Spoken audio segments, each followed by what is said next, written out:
Hello and welcome to the Cuyamonga Institute, our Q&A Conversation for Exploration series. I'm Paul Robert, the Executive Director and President of the Institute, and along with my wife, Laura Lee, the Director of Research, Education, and Outreach, we want to thank you for being with us today. The Cuyamonga Institute is an independent, nonprofit anthropological research organization committed to expanding consciousness through an ancient practice called ecstatic trance postures. And it was the insightful work of our founder, anthropologist Dr. Felicitas Goodman, who found the clues and revived a practice she retrieved from the world's collection of prehistoric and indigenous art, which she decoded as ritual instructions. And there's a ton of information available on our website at cuyamongainstitute.com.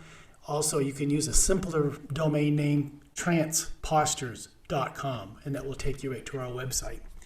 As an educational institution, we recognize to thrive we must take an open approach, so we invite scholars of parallel research and related fields to help broaden the scope of our work and exploration. These Sunday conversations have included a full spectrum of topics, including neuroscience, mysticism, trance states, anthropology, art history, archaeology, archaeoastronomy, shamanism, mythology, to name a few, and of course the many aspects of our own work of ecstatic trance postures. So, let's face it, art is at the bones of this institute on many levels. Postures found come from prehistoric and indigenous art and sculptures as old as 40,000 years. We ourselves became part of the art when we bend our bodies into the same pose as the figures these ancient cultures created. And one of our favorite components of teaching this work is the connection we developed with our art and spirit experiences, combining ecstatic trance posture experiences with various art exercises at the Institute. And a doorway opens as we find ourselves tapping into a flow state of creativity. And actually, as I pull back, I see the entire ritual itself as art. And we saw this most clearly when Laura and I performed our ritual for thousands of people at an art museum in Paris. And now, more and more evidence confirms that the earliest art ever created by our ancestors, such as cave paintings, petroglyphs, sculptures, pottery design, seems to be related to visions induced by altered states of consciousness. And of course, in our previous discussions here on these Sunday sessions, we've addressed the topic of entopic phenomena, geometric patterns, dots, zigzag lines, grid patterns, which are all common shapes found around the world from the earliest cultures. In her definitive book, Where the Spirits Ride the Wind, the founder of this institute, Dr. Felicitas Goodman, wrote, "According to traditions still encountered among the hunter-gatherers, it was the task of the shamans to descend into a cave, the womb of earth. There they created likenesses of animals surrounding them, and by no means only those that provide food. Then they lift the soul essences from these drawings, they take them up to the world of the sun, thereby helping the earth mother in the task of increase and of propagation." So it seems that the spirits have long assigned a role for humanity with art as ritual. Yeah. And I want to say that as we go exploring all that art meant for these early cultures, that it did not mean what art is for us today. Again, we're back at worldviews. And I think it's helpful and very freeing to see the often wide span between how other cultures regard their world and how we regard ours. It makes our life all the richer and more vibrant. And here's a case in point. And I'm pulling from an essay that we wrote long ago because we just love art. I think that's why we love this work, because it's so anchored in art. Yeah. Paul and I were visiting Santa Fe's art galleries a few years ago with a collector of native art, Stephen Heck. He's a member of our community here. And where Stephen was saying this about the concept of beauty from the Navajo perspective. He said, beauty is not an aesthetic judgment as it is for us. Rather, it's about being in right relation with the world, with oneself, and that art as a thing is a foreign concept. It's just part of expressing this right relation of establishing an identity aligned with the natural and the right order. Well, that really struck me, and I thought long and hard about that. This very different concept about beauty and art, and it helped me to celebrate beauty and art in life, and to understand art as intrinsic in all that we make, all that we do, all that we are, when it's inherent in the respect and the affirmation of that natural order, and when the life-giving force that sustains us is flowing through us. It spills out of everything that we do. It's inherent in how we express the sacredness of life, and how we hold a mirror up to the Creator to say, you are within me, and I am part of you. It's a bonding, that old concept, as above, so below. And that when we are in the flow of right action, art too springs from that state. And how ritual springs from this desire to get deeper into that groove of right relation. I find that this is what is fundamental to this practice, and I suspect many of the beautiful and powerful practices in the entire consciousness-raising field.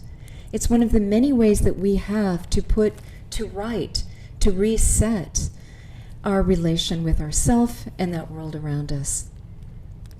I believe that art works on us the way it can, the way it does, because we all hold the indigenous part of us deep within. As a species, we spent 200,000 years and more as hunter-gatherers, where living in harmony was a survival necessity.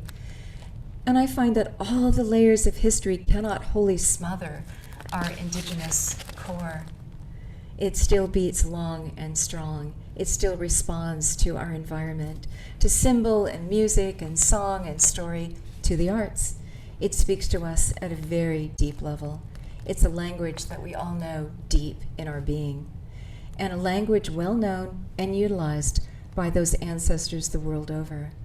The arts are carriers, multi-layered and enduring carriers of cultural identity, of worldview, of repositories of vital information, of history, and inspiration and entertainment, and certainly of the ritual instructions providing cues to prompt a physiological shift supporting trance states as we know it and use it. And to call to the spirits to swing open that doorway between our realms, to keep that life force flowing. The arts endure. Decoded, there are gifts within. And our guests today will share from their deep research of ancient cultures and their arts, their practices, their rituals. We have Professor of Anthropology at the University of Missouri, Christine VanPool, and Vedic scholar Fred Smith, recently retired from the University of Iowa, Department of Religious Studies. And, hello, folks. This is great to have you join us today. We also have Lawson Malnory, a student of ethnomusicology, who was inspired by our Sunday talks to create a survey on sound induction, something we'll touch on today, for trance states as an online survey that you're all invited to partake of. So I want to say hi to Lawson. Lawson, we'll put you on first, and we want to get your get report. your update, what's happening with your research. Because I know Fred and Christine will have comments and Yeah. thoughts on that to get us launched into the arts in full. So welcome, Thank you. Lawson. Hey everybody, it's great to be here, and thank you so much, Paul and Laura, for all your support and for having me here today. I really appreciate it. And yeah, like they said, I am an ethnomusicology student at Arizona State. I've been a musician for 14 years, and I've been really studying music from all around the world since I was a freshman in my undergrad, which was 8 years ago now, I think. So I've been at this kind of a while, and I really love this stuff. And like they mentioned, I've got a survey right now that I'm working on that's trying to understand the role that sounds play in altered states of consciousness, including this ecstatic trance stuff that we do here with the Kuyamangay Institute. And I would love for anybody who's available and interested to take the survey. And if I can share my screen right now, I'll just show you a little bit of it. Sure. What it looks like. So this one right here is it. This is my builder view of the survey, so it's not exactly what it's going to look like, but basically I've just got a few sound samples, stuff that I recorded, like a little toy shaker or a real shaker, and a You have 5 sounds from our rattles and drums that Paul provided for you. Yeah. yes, I got a few authentic original Cuyamangay Institute sounds that are included in it. Really awesome. And basically, it's just going to ask you to take a quick listen. They're up on YouTube, but they're actually embedded in the survey, so you don't have to go to a different website. You just click it, take a quick listen, and tell me how effective you think the sound would be at inducing a trance state. And it's really not something that you need to think about, kind of like when Laura and Paul talk about going into the states here with the Saturday morning and Wednesday morning rituals. Don't think about it too much. Just go with how you feel about it on your first instinct. And I think there's maybe 20 sounds. It usually takes people 10 to 15 minutes to complete. It doesn't ask for any personal information or anything like that. There are a couple just background questions so that I can understand if you already have experience with any kinds of altered states or anything like that. But it's very simple and not invasive at all, and it's pretty fun. And so far I think we've got 20 responses, but I really want to get as many as I can so that I can figure out really, get a really broad data set and get a good idea of if there are any trends within the answers or anything like that. So if anybody's willing to participate, I'm going to include a link in the chat at the end of this meeting. So anybody who wants to can go ahead and take that. And I think Laura and Paul have another link posted somewhere on the website that you on the upcoming guest page, we have that link as well, so you can A little paragraph on the. Yeah, that way on you the can survey. find it easily as well. But do please post it in the chat room at the end as We're well. pleased to be part of a It's scientific exciting, yeah. survey and, here. And That's- yeah, we want to get more participations for all of you that have done ecstatic trance postures with us, or have done other types of processes when it comes to having an experience with sound induction. Go to Lawson. We want to encourage you to give him as much data as possible to make his study As robust as and robust as we can meaningful. and meaningful as possible. Yeah. Tell the quick story of how it was a discussion here with Christine as our guest that you got inspired to even do the survey. We were talking. Do you want to take off your screen? And we were talking. Christine, we had done a posture based on a petroglyph, and then you showed us this one, and then you said, "Oh, that was present." Why don't you tell the story? Present at a site you and Todd, your husband, were surveying. Yeah. Right. So south of the U.S. Border in Chihuahua, Mexico, is a municipality called Janos. And in Janos, there's a lot of archaic rock art. And with that rock art is a lot of bedrock mortars. And so they would hit and grind. And we find throughout the world, a lot of the rock art sites are with these grinding features where they're banging on rocks, processing wild grasses and whatnot. But often they have cupules, these little worn out grooves. And we don't know as archaeologists why they're important, but I was thinking when we were talking that maybe that's for hitting and grinding and pecking and maybe inducing an altered state of consciousness. And that's something I've been thinking about for the last, 13 years or so. And Lawson, you were saying it reminded you of the pounding sticks for pounding rice in another part of the world. And you asked the question, could this be trance-inducing? So Yeah, exactly. Because in Indonesia, in a few different parts of it, there's a tradition called Mainalu, which means literally to pound a mortar. And it's the mortar itself, the trough is called a lesong, but the pestle is the alu. And what they do is, it's just a traditional big, very huge wooden mortar and pestle that they would use to grind grain. But when they're doing that, people would go into trance states, and it's evolved into a musical tradition of its own, where they just play the mortar as an instrument without any grain in it. And sometimes people still go into trance states during these performances, and sometimes they take all night long. So hearing about the site in Mexico where they have the trance posture image at a mortar location, I thought that would maybe the same thing's going on there. Maybe there's more layers to this than we had previously realized. Yeah, wow. Yeah. Very cool.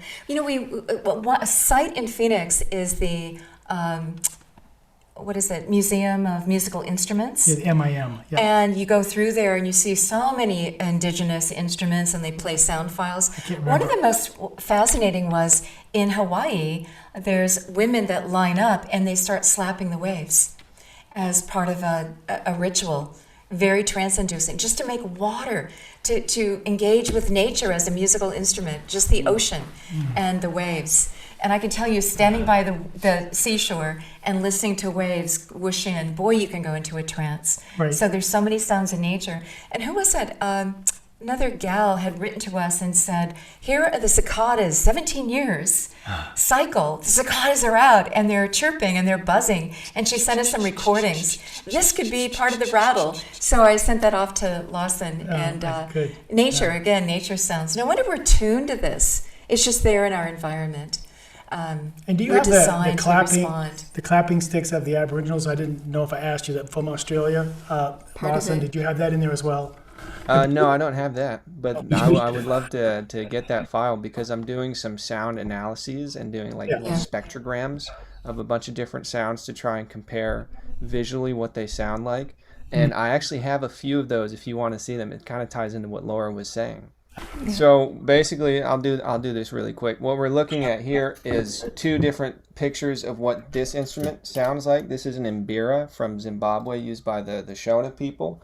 And it's used a lot in an event called a bira, where often somebody will, a spirit medium will become possessed in order to help the community heal somebody who's sick or solve another sort of problem. And most of the time, it's accompanied by a shaker like this, somebody using two of this shaker. It sounds very similar to the one Paul uses. But the mbira instrument itself also has these buzzer devices on it that give it an extra sound to it. That one doesn't sound that. That resonate in tune with it. Yeah, you can kind of hear it's more than just it's got the buzz to it. The buzz. So what we're looking at in these pictures is the one on the left, I covered up those buzzers so that they couldn't make any sound. And the one on the right, I left them uncovered. I just played one note over and over again at the same pace that you guys play the rattle in the trance induction sessions. And the difference is all of this sound up in here, which is very high frequency stuff. Like you can see that the range of, the highest note on a piano, like the highest fundamental note is 4,186 hertz, and that's way down here. So all of the difference that's created by those buzzers is very high frequency stuff. Wow. And I've got some more images down here that show the same instrument, but it's kind of zoomed out because the way that the ear works is it processes physically kind of on a logarithmic scale, something like that. This is the very short version. And so this is the same kind of sound but spaced out so that the lower end has more looks bigger, but it's actually less amount of frequencies in there. And then you condense it down in the second version of it, and you can see that all of those buzzy sounds that are added are stuck into this very small space in where the ear is processing the sound, because up here is where most of the difference is, but that's actually a very broad range of frequencies. And there's a very similar thing happening with here's a Quimagay Institute rattle down here, and here is an ASMR video of a Welsh stone carver just chipping away at the stone and talking very peacefully. And you can see that there's this broad wash of higher frequency sounds. They aren't really harmonic. If they were harmonic in some way, you would see pockets of emphasis of tones throughout in this direction. But you don't see any of that. It's just this broad wash of higher frequency sounds. very similar to the rattle. And so I think there's a relationship with that. And I'm also analyzing the cicadas that you sent me and a lot of sounds of rain and water recordings. And just like you said, you can listen to the waves and that gets you into trance, or you can listen to the cicadas. So I think that what I'm basically digging into in my research is, why are these similarities here? Is there something about that really broad range and wash of high frequency sounds that in itself plays a role in inducing these kind of altered states? Oh, this is fascinating. And we are so pleased to have an ethnomusicologist in our community, Lawson, to provide this kind of data and insight. Thank you. Definitely hands-on. Yeah. And I know that Paul, teaches Rattle 101, and you're always looking for the sound where there's multiple, where there's that wash or the buzzy sound that you, and we do it in a specific, And we've done entire advanced workshops where we actually all create our own rattles by taking the gourds and carving and choosing the right kind of stones and the whole thing. Getting that mix of stones right so it has that wash. Fredrick, I know you Hey, Fredrick, welcome back from Italy. We've been waiting for you. Yeah. Thank you for inviting me again. It's really a pleasure for me to be here. It's just one of my big perks of the last couple of years is how to do something really enjoyable with an academic career, and that's to hang out with people, even albeit on Zoom the last year or so, who I really, really love being with. And may this continue. And I have to thank one of the people who's here right now, Tony Hall, who's unfortunately not in New Mexico, but is in Oregon, for his incredible networking skills. But I have a question for first of all, before I start with my stuff, for Lawson. So all of the analysis you did was with that one Mbira note, or what? I mean, can we hear a little tiny bit of it so we know what goes with that? Yeah, sure. Let me go back and do a screen and sound share so you can hear what I played. But actually, I did two different versions. I'll explain, I guess, before I do the screen share. I did two different versions of, I guess, four versions actually, but they were in pairs. So the first one is I just played a single note on it over and over again to take out, if there's, like playing different notes might make a difference. So I just played one note over and over again at the same rhythm that Paul does the shaker. And then I did that with the buzzers and with the buzzers covered up so that you didn't have that in the sound. And then another thing I did was basically the same thing with and without the buzzers, except I played an actual traditional Shona and Mbira song that I know. And so I ended up with 4 different spectrogram analyses of it because of splitting it up like that. But here's what it sounds like really quick. Share sound. So this is just one pitch without the buzzer. And let me know if you don't hear it.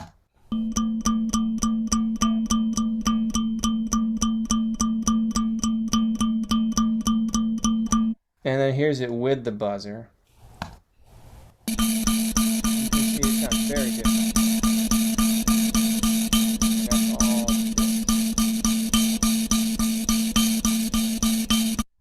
And then here's the song.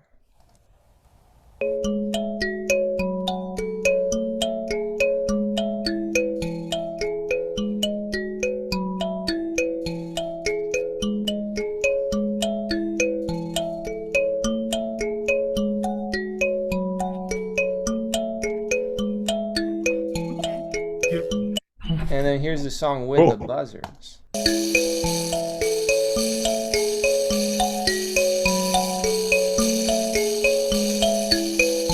I'd like to repertoire.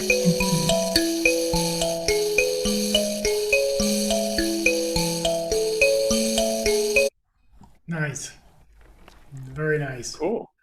Wow, you have a future as a shamanic leader if there's no academic jobs out there. That would be awesome. So, anything else you want to add, Lawson, Christine, Fred, on this? Music? Oh, I know, you've got music too. Go ahead. Yeah. I can show the rock art pictures later if anybody's interested again. Okay. Yeah, and then Fred, you also had some like another sound from India. I just one comment on Lawson, one more, and that's that I used to listen a lot to the music of a woman named Stella Chiweshe. Oh yeah, I love her. She's amazing. She called Talking Mbira. Talking MBIRA, Talking Beer. It's a wonderful, beautiful album, and it brings that out. I think that's why I listened to it 100 times. But highly recommend it. I have a vinyl of her. I love listening to that. Yeah, the vinyl. Yeah. Christine, you were going to show us something? Oh, no, she just said she could share, but go ahead. Okay. I could share the rock art images, which would be interesting if Lawson, if we could get together and grind and hit basalt and see what tones that creates. That'd be really fascinating. You probably can do it here in Arizona. There's enough basalt outcrops in that part of the world. Well, basalt is so resonant, right? And It is. even the cave in Tulum in Mexico, Right. the famous cave we were at, Paul, had the privilege of banging on a stalagmite that met the stalactite, met in the middle, created. It's a musical instrument. We we recorded some amazing sounds. We had a German flautist with us who was just, he could play anything, and so we would just like boom, and the whole cave had this resonance, and it was It's already a resonant chamber, and then you're so, echoing something it was, like that. It was incredible. I have to also say, when we were in Peshmel cave in France, coming out of seeing the art, we walked out, we were talking about how resonant it was. Right. And the guide said, well, they found a xylophone, an ancient Stone Age xylophone. I said that it would be various lengths of resonant stone. She goes, yep, we think it's an instrument. Yeah. Not on display, it's controversial. I'm like, I could believe that. You line up different stones, you play them. So it just demonstrates how much music is in our bones, and how early the wide range of instruments there were to play music. So, wow. Anyway. Well, this is just a brief introduction to what Lawson's doing, and we're going to do a follow-up in the future, and we also have an ethnomusicologist coming who's going to join us as well. You'll have to come back for that. So we're going to have more, we'll have yeah. a panel discussion on that as well, and we'll Christine wants to show the artifact. So Oh, yeah. this is another experiment that can be conducted. This is like fomenting right in the making. This is exciting. We found, I mean, this posture you find the world over. So we pulled that out. We're like, why isn't this in our repertoire? And we had amazing, beautiful, vibrant, energetic experiences with it. Yeah, yeah. We were showing this petroglyph from all over the world, including Chaco Canyon. GB Cornucopia gave us some of those. Right. And Christine, show us yours from this site. Oh, there it is. Yeah. If you can, Yes, this is Hanos, and so I think you dubbed it "Calling the Spirits." yeah. Yep. Yeah. Yep. And so here's the Welcoming Welcoming the the spirits. There's a posture called, it's confusing, but welcoming the spirits, welcoming the spirits, and so that's in Hanos. This site has been blown off the landscape, so it no longer exists. It's probably somewhere in Arizona in a driveway. But Oh, my God. yeah, anyway, I'm trying to get down to the stuff we see in trance all the time. The geometrics, and topics are all over the rock art. And so, but I'm trying to get down to the really amazing rock art. And this is a bedrock mortar. So it's coming down for grinding mesquite, which is a starvation food in Chihuahua. The roots go down 50 feet into the earth. And so they're always plentiful back before the water table dropped in the Hanos area. But all kinds of grinding stones. So down here is a broken bedrock mortar. So those are not the best pictures, but you get an idea that all over this site, I'm trying to go through full screen, that we have these grinding features all around the site and actually on the rock faces to rock art, which I think is trance related for sure. But yes, so Lawson, we should get together sometime and listen to what those sounds like. yeah. Oh boy. Perfect. So we can truly understand a site when we see that a rock is not just a rock. A rock can be an instrument, it can be a tool. This is how it was used. It's a ritual tool. It's Some of the most implements for amazing pieces of art looking in the caves while we were in France was how they took the outcroppings of the stones themselves and made them the art. They would show the bison, or they would show different aspects of whatever it was they were like drawing. nature had They delivered didn't- yeah. the They saw it, so they animal, just outlined it, like here it is. and they just added an eye. Yeah, You know, right, and then you right. saw it. Yeah. Amazing. Wow. Yeah. Wow. Well, Lawson, thank you so much for your participation today and all the work that you're doing, and we'll continue to work together, and we'll pull some more details out of this. This is an exciting avenue of exploration for sure. And congratulations. This is part of your thesis. This is an experiment that you're pulling together. We're so honored to be part of it. And yeah, keep us posted. Lots more exploration to do. See you in here. trance. Yeah. Thank you. All right, so to now give the WAV file, it really gives you insight I know. into that, and wow. Yeah, fasting, and Yeah. absolutely. So let's begin now talking a little bit Let's about get some general remarks from both of you about art and its place Right. for ancient cultures, and how different they viewed art and its role, and its to what purposes they put it from your studies. The Vedic aspect. We've got East and West covered here. Indians from both places. And I know, Christine, you were mentioning you teach the anthropology of religion, so you truly do cover the globe with your work, and too. they both do. But So, we'll start with Ladies you. first. Okay, ladies first.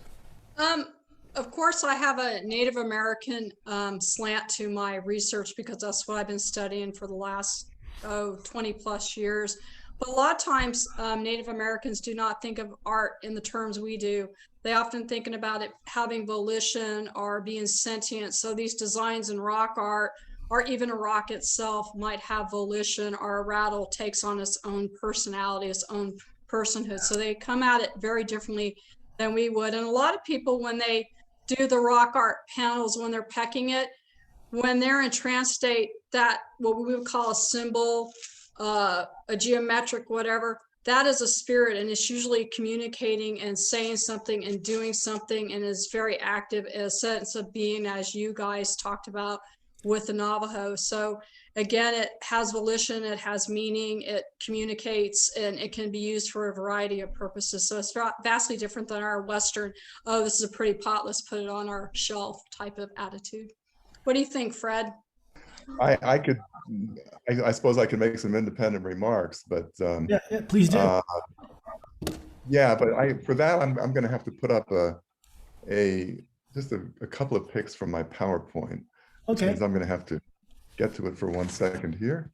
I spent many years doing research onto modern performances of ancient Vedic rituals in India. I would travel around to remote villages, and I built up a network. Okay, I'm not a 5-star networker, but maybe I'm a 3.5-star network, not a 1.5 star.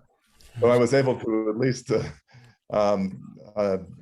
develop all these contacts and travel around, and I have this enormous collection of photographs and sound files, probably 200 hours of sound files that like nobody else has in the world, of which I can play more at some other point.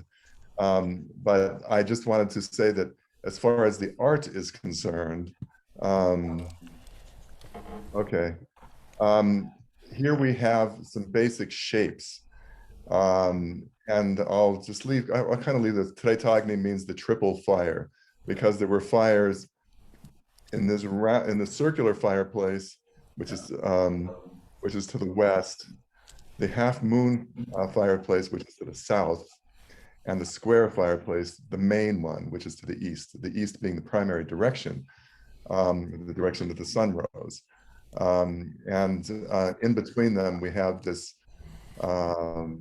this thing that's supposed to be shaped like a female body, broad at the shoulders and hips and narrow at the waist, the Mother Earth representative there, on which the gods actually come and give their blessings, and which 1 or 2 priests have the unique eligibility to stand and do certain recitations, sometimes with 1 foot in the world of the gods and 1 foot out.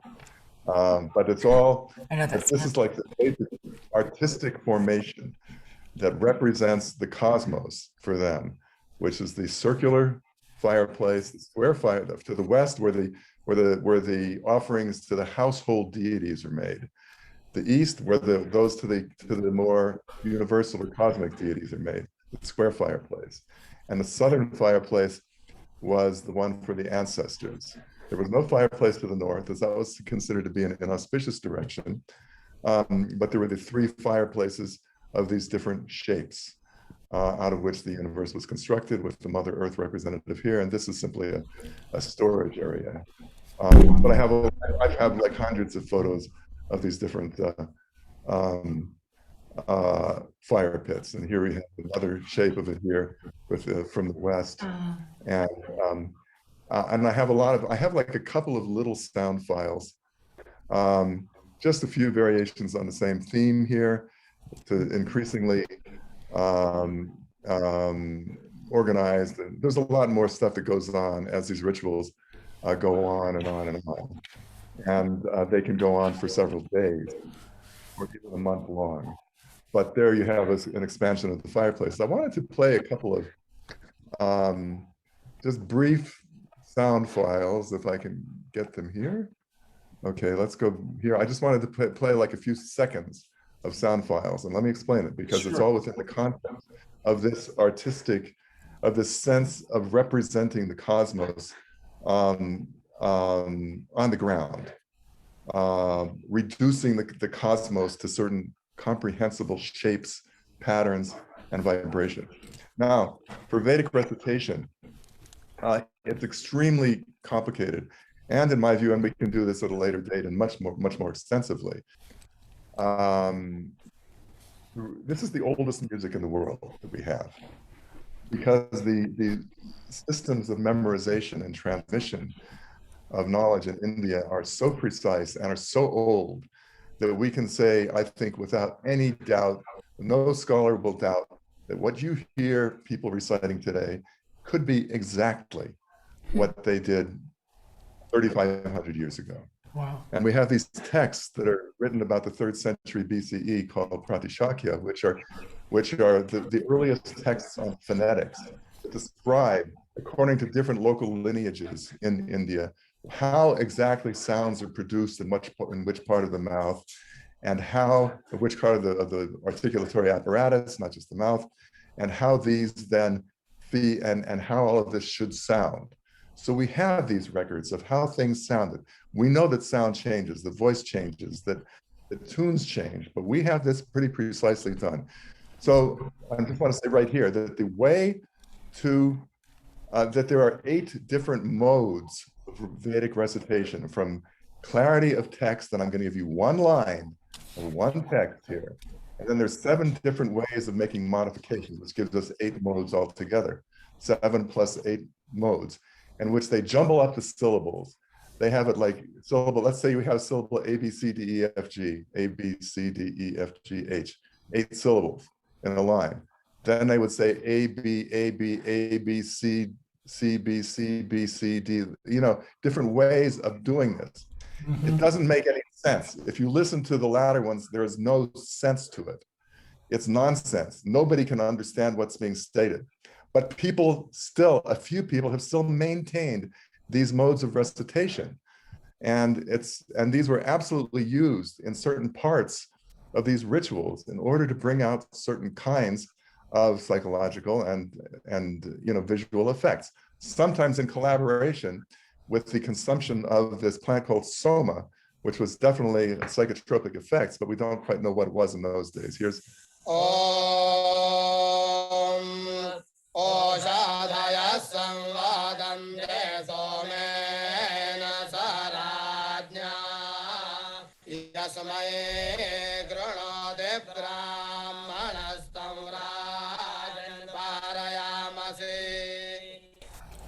okay, so that's one line. I recorded this, I think about the year 2000 and maybe 2000, 2001. And the same person doing all 8 modes. And I'm going to play the 8th one here, or a little bit of it. As you can see, it's a 19.9 megabyte sound file. So anyway, and this is just one line. I'll just show you what it sounds like, just a few seconds of it here.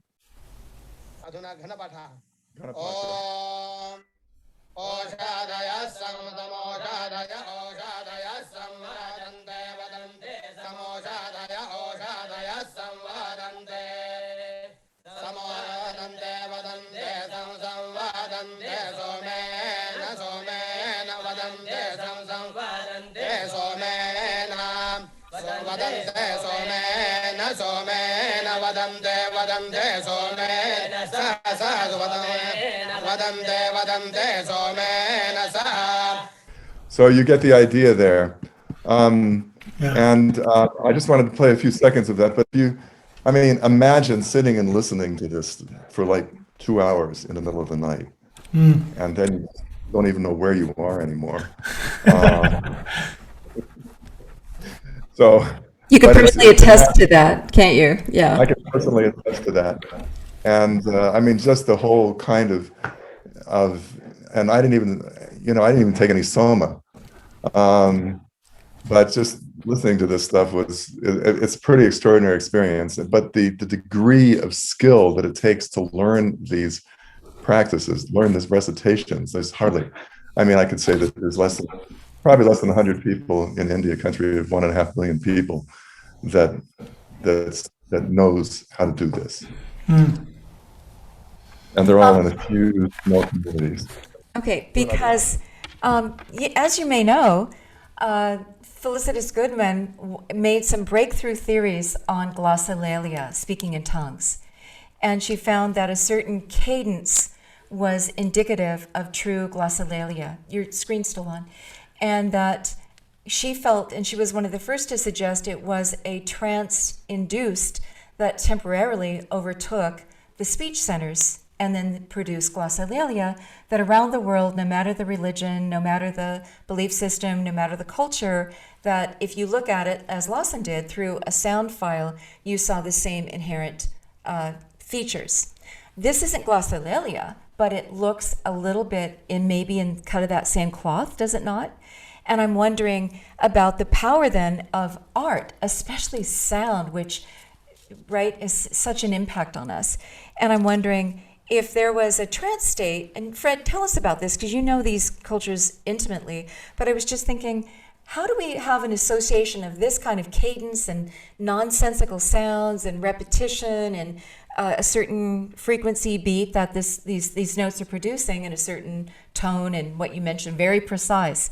But what if somebody was in a trance state and then it temporarily overtook their speech centers and then utterances were made and then they were associated with, oh, let's get back into that state. Maybe the reverse, make the utterances and maybe it induces the trance state. Is there a reciprocal circuitry that maybe happens neurophysiologically, psychoacoustically?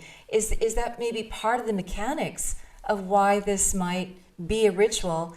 The other comment is how art endures and how the culture endures with it, so that these are true carrier waves through generations and generations upon generations for this.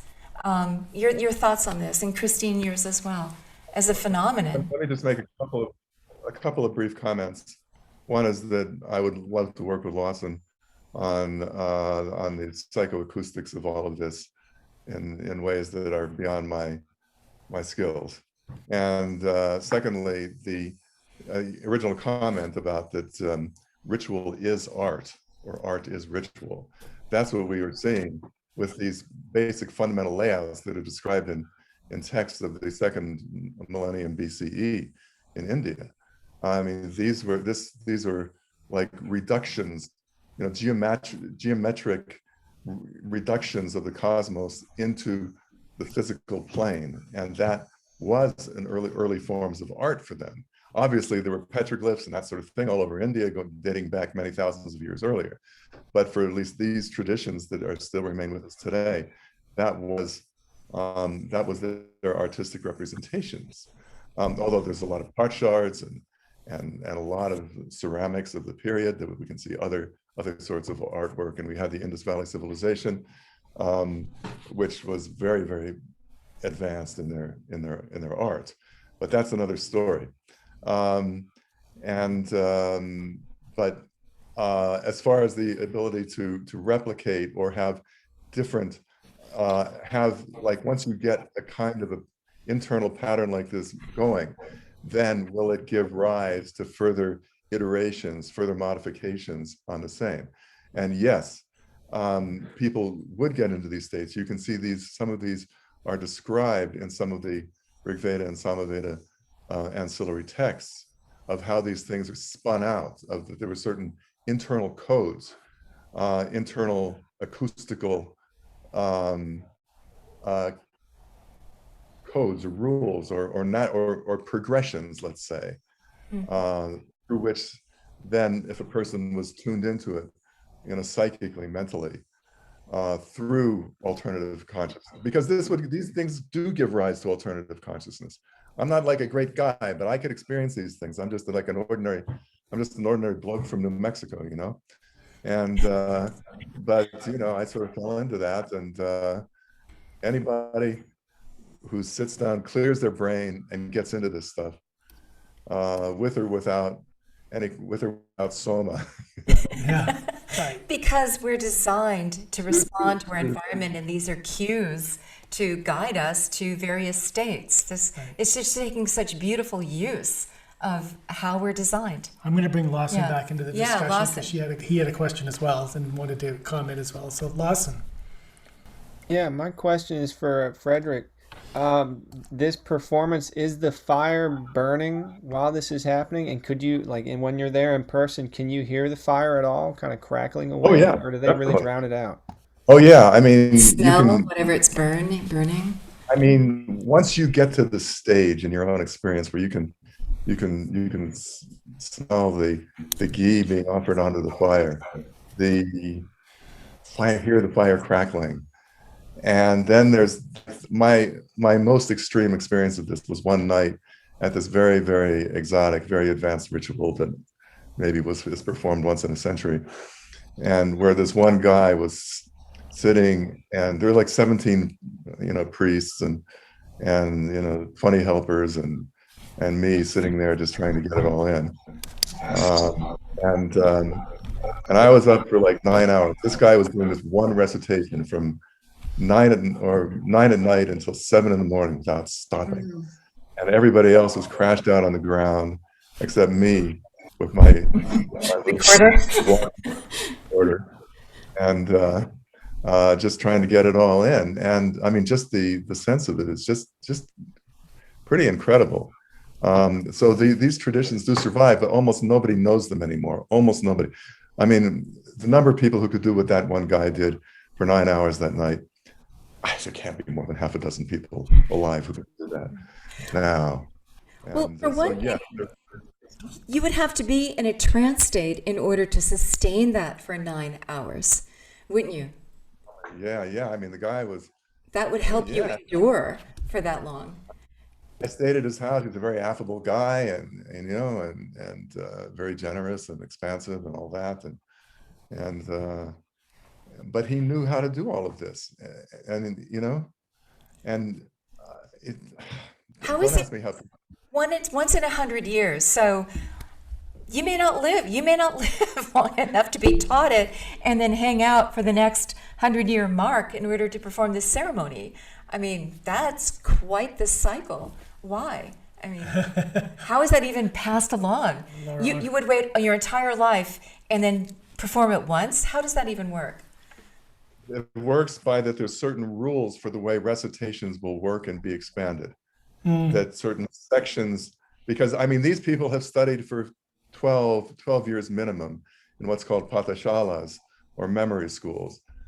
In order for me to improve my Sanskrit, when I was in India, I actually wanted to attend one of these memory schools, and I did.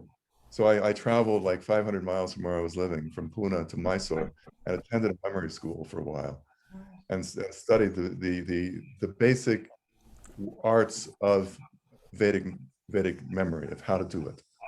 And I just wanted to improve my pronunciation. I didn't want to sound like some damn foreigner. And so I worked hard in order to overcome that, and did a bunch of memorization, which I still practice every week. And so some of it I practice at least. And we enliven this part of our brain. This is the thing about contemporary learning. We devalue in our educational system memory. It's considered to be something that, I mean, we're lucky if we can memorize the Gettysburg Address in 2.5 minutes. But nobody even does that anymore. And you have these people, even I think it's Julius Caesar in the Gallic Wars describes certain druids in England, pages memorized, and you still find these people in India who have that equivalence. And so, you know, I don't have 20,000 pages memorized, but I may have a couple of hundred pages memorized. And, you know, which is pretty good considering I was struggling with the Gettysburg Address in Santa Fe Harrington Junior High School. And, Weren't we all? Yeah. but anyway, so we can retract things in our brain. But my point is that through understanding, but through memory, we can access. I mean, if anybody reads like St. Augustine or a book that I highly recommend, which has been applied, which everybody should read this book in this room, and it's called The Art of Memory by Frances Yates, Yates, Frances Yates. It was written in the 60s, and what she means, it's not like teaching you how to memorize the Gettysburg Address. It talks about all the ancient memory systems that were used shamanically by people all the way from Cicero and Aristotle up to the last great memory man, who was Giordano Bruno, who was burned at the stake in the year 1600. Anyway, so by integrating memory with other aspects of mental functioning, a person can shift into that state where they can really spin out or generate. I mean, it becomes a generative state because we're not generating it from nothing, but we're generating it from bedrock of really ancient traditional knowledge that comes to us. Memory is so critical to all the rituals. And I would add what Fred was saying. One of my very famous anthropologists is Anthony Wallace. He's no longer with us, but he said ritual sets out to do what religion is. And ritual is what makes the cosmos keep spinning and going. And without the human agency in the rituals, the memorization, all that stuff, if that is not done exactly correctly and done in the right system, then the cosmos collapses. And this becomes a really important thing for humans to do because it keeps our cosmos going. And so you draw it down through the songs that Fred just shared, and then you're doing it with the ritual, and then you're making sure to animate the universe. You're a part, as humans, part of that whole phenomenon that works together. And it's so very critical, I would suggest. My studies based on worldwide traditions. Absolutely accurate what you're saying, Christine, about generating the universe. That is the basic theory of what's happening in these Vedic rituals. And this theory was first expounded in about the 7th or 8th century BC. And it's absolutely about regenerating the universe. Absolutely. And I don't have, as an archaeologist, privy to sounds because my culture is extinct, but we can see it in pottery and ceramics and rock art. So we can see that cosmos brought down in symbols and see how they're putting that together. And I can imagine these songs go with it. But it looks to be ancient and global worldwide, these ideas. Haven't the modern day Maya retained some of those cultures? I know we went to, what's the beautiful cave with the big tree that's a stalagmite? It looks like the world tree. When we happened to be there, what was that? Chichen Itza? I don't can't remember where it was, but it's just a beautiful cave. When we were there on a celebration day, it just happened to be, and we saw modern day Maya go in. They weren't allowed by the government, but they did it anyway, which is a shame that they weren't allowed to do that. But they brought ritual objects, and they were there praying at this gorgeous natural stalagmite, huge thing that looked like a huge tree. So I think we can't take that away from them, that they have retained at least some measure of their rituals, I would think. Absolutely. They didn't just disappear. They just Yeah, and they're here. in the Maya area and the Mexico and the Navajos themselves. They have all kinds of singers and chanters, and they will have nine nights worth of songs memorized to go from sunrise to sundown or all night, however they do that. And when we had the last solar eclipse, that's a very scary time for a lot of indigenous population because the sun and moon are in battle. And so they would actually, during the solar eclipses, pray and say songs and chant to make sure the cosmos and the harmony work together well. I appreciate, Lawson, that you're a musician as well as a musicologist, because you've got to activate this stuff and keep it alive. And it also makes me wonder, so the Tibetan monks are no longer able to do their rituals that they've done for millennia. And so many of the tribes, the young people they leave.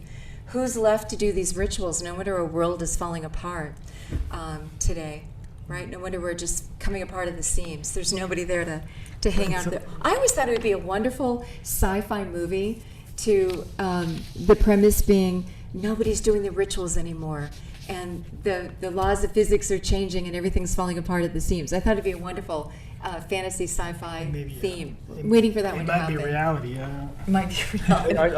I'd like to comment on something that Stephen Hecht wrote in the comments column. Steve, I'd love to meet you sometime. I'm in Santa Fe. It says here is the gradual disappearance of the Vedic chants is similar to the loss of the Navajo chantways about 100 years ago. I'll say that in the 1950s, my father collected all these Princeton Bullingen series books on chantways, Navajo chantways.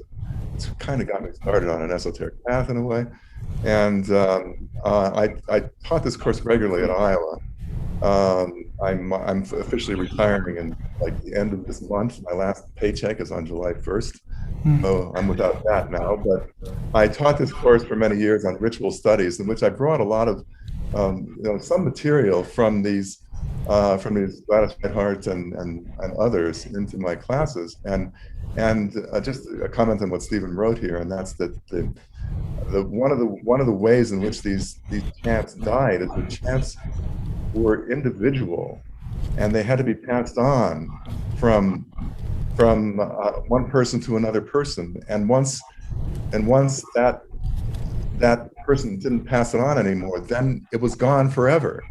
So this is the way that tradition was attenuated and disappeared, was just through the lack of transmission of these chants. And that's what's remarkable about these Bullingen Princeton books, is that they have these chants as they were in the 1930s and 40s when they collected them. So it's really brilliant work they did.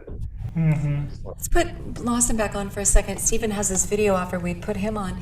And I know Fredrick had more slides. We had him. Yeah, we'll get back to that. Okay. So. Yeah.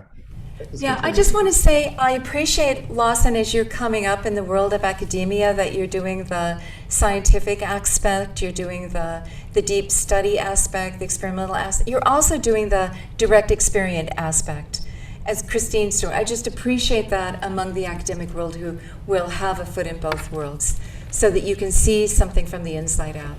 So just wanted to say, wish more academics would be willing to do as you and Christine are doing. And Fred's doing. Fred's attending these rituals. Fred's imbibing this. He's leading. How could you know a subject without having that experience and embracing it? Well, maybe we'll follow up on the original topic, of course, continue talking about art and spirit and what your research is showing and those connections. Give us some examples of what you were saying about how objects or ritual tools were activated and what you think is going on as well. I'm trying to share a screen. I just clicked on my PowerPoint and it kind of went. Just give me a second. Let's just a second. I'm scrolling for something. Cosmos. I was thinking about art and cosmos. Can everybody see this kind of complex slide? Yes. Okay. So smoking hallucinogenic tobacco is something that's done in South America, Middle America, and into North America. We find a lot of males, and there's no doubt they're males, smoking. They have particular what we call designs or art, but they're often shown taking a shamanic journey smoking, dancing with horn plume serpent headdresses. Can you see my scroll, my mouse moving? Mm-hmm. Yep. Good. And then they are transforming into something other being, where the headdress is deliberately taken off the side.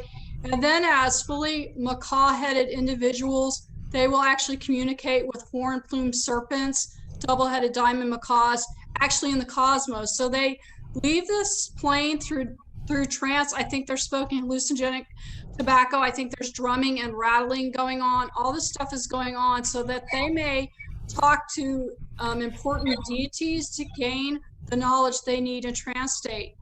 Women are shown in different body postures, but often with birds on them. And so they're part of the equation too.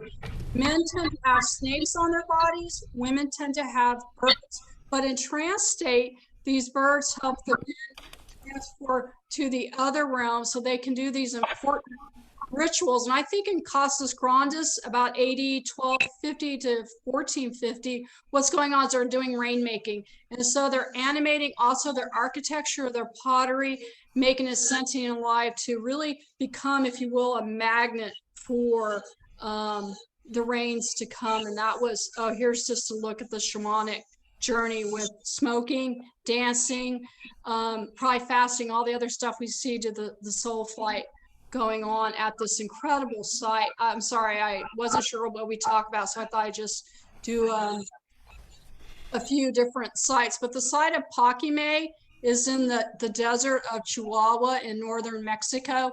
It was very dry, but they made these big cistern wells in which they would have water. It was a water city, but they did all this stuff through the cosmos to channel these spirits to make it a living, breathing site of a water city in the desert through the hornplume serpent. So the idea would be not just let's have right relationships from self to community to cosmos. It was let's also govern the land and bring the land in right relation so that it supports us. We need rain. We need sun. We need the cycles we need the rains to come on time so that we can also have an I think it was to honor the land and honor the spirits of the land and honor it. So I think that humans are doing these rituals, probably oracles type of stuff, to make sure that the land is happy, Mother Earth is happy, the hornplume so that the rains come on time. So that the rains come. Because if you make a problem, you don't say your prayers right, or you do your chants right, or you don't do these rituals right, bad things can happen and the land can go dry. And if the land goes dry, no corn, no food, no life. And so I think it was a way that they interacted with to keep the cosmos working correctly. Okay, it's not a matter of manipulation, like I have reign over you land. It's more that I'm going to do my job to keep the cycle going. I'm going to be the correct part of the circuitry and everything in right relations. Then the land can flow. Then the energy can flow as it should. And then everything can be right. It's a very different attitude. Yeah, it's respect, and it's reciprocal relationships between the different entities. So human entities versus these other entities, I would suggest, based on ethnographies. Well, then again, we can look at this wide gap to where we are today, where we're out there manipulating our environment for the rest of the species be damned, but we're going to make it fit our needs and for us, right? And we're, trying to change the weather. Let's sprinkle and let's do this, let's do that. Very different attitude. Wow. Christine, can you take it back a few of close-up slides? I want to see the one of the person running or whatever it was. Okay, just a second. Let me go back to my share screen. Yeah. Yeah, that's This the one I one? want to. Yeah, I mean, there's a He's posture flying. for it. Yeah, so here's a posture that we sometimes do. It's very prevalent. Laura and Paul can tell us a lot more about that. But this pound sign or tic-tac-toe or hashtag, many years ago, I found this sign. And I thought, wow, it's on a group of individuals. And after thinking about it for a while, I thought they're interrelated. So the artists thought this little sign was really important. It's not occurring on women. It's not occurring on snakes. It's only occurring on this type of imagery, which I think these are shamans. So the shaman follow the pound sign is smoking, doing a ritual dance. One of my good friends, David Friedel, thinks this is an enema posture, but we have no enemas in the cosmos area. So I'm just saying. But he's dancing. He's probably chanting.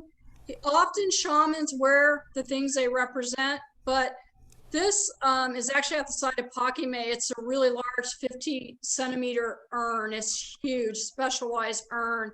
But the headdress is taken off to the side. I would show its metamorphosis into that spirit being, soul flight, ecstatic trance. But here the person is swimming or flying with a tutelary spirit helper, because going through the cosmos and traveling is both dangerous and you need help and guidance and directions. And I think that's what these tutelary birds are doing. This is what we might call a glyph, a shorthand of the horn plume serpent under his arm. And then he will go to, I would say, oops, wrong direction. Oops. Amazing Sorry, how many birds show up in our experiences. I went the wrong direction. I apologize. Sorry. Whee. Okay, no worries.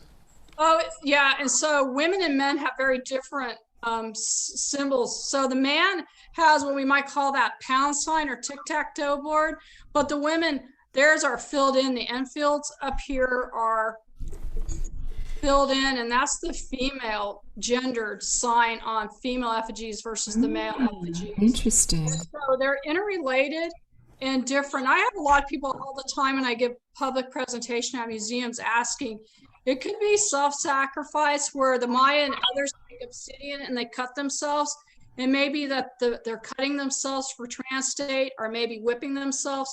We really are not sure, but we know that the males are shown smoking. Women are never shown smoking, and instead these different postures. Men have their legs drawn up, women their legs out. I have a lot of different data. I'm sorry. I wasn't sure what we talked about. But anyway, so men. What's the exact place where these are drawn from? These are from the, here, how about this? We'll go back to the map. Yes. I apologize. I wish I knew what we were doing. Yeah, but your map was a big, huge sites. Yeah. Yeah, and so Casas Grandes is down here below the G, the site of Pakime.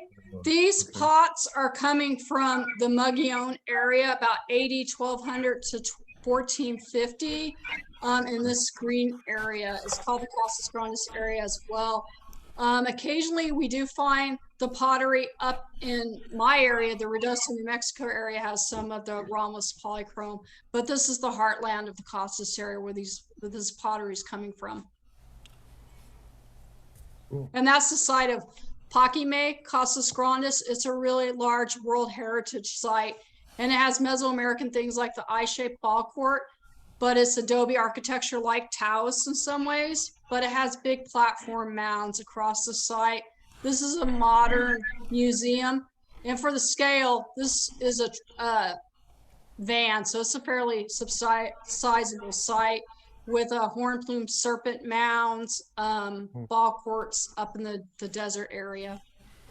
So I guess the gods could look down and see the same shapes as well. Yeah, So and even the landscapes molded in those icons. So interesting. well, what I think is that the horn plume serpent is a primary deity. The excavator called him a primary deity, the patron saint, if you will. The horn plume serpent actually keeps a watchful eye on the city. It had a bedrock mortar here in one eye looking at the city, and then the eye looking up toward mountains. It had a horn plume serpent calcified rock. So I think it was an embodiment of a terrestrial bird serpent overseeing literally the site. It also serves as a dam, but it broke later in time, but it was actually protecting the site from washing out. So the functional made spiritual at the same time with the horn plume serpent. So a way of activating it, living it. Absolutely. Yeah. And Fred, what do you have for us in your slideshows? Thank you, Christine. What do you? You know what? I had divided my presentation into two halves, and I was going to move into a really different area for the rest of it. But you know, I might just have to save that for another occasion. Okay. But let me just tell you what I was going to do, and I'll let you be the judge of whether I should continue this. I was going to sort of bring both ends of the temporal spectrum of shamanic activity in India from the most ancient periods that we know about, which is the Vedic activity. Although we can say that the Indus Valley civilization a bit earlier also had their shamanic stuff going on, but that's another story. But I was going to bring it up to the present, to some of the work that I've actually done in certain places where,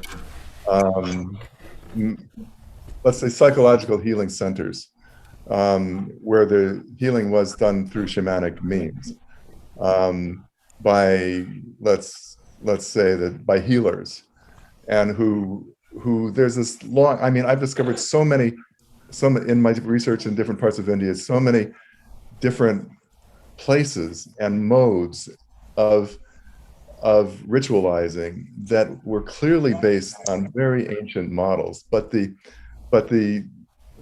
steps in transmission have been completely lost. But there's just no way that they could not have come from those.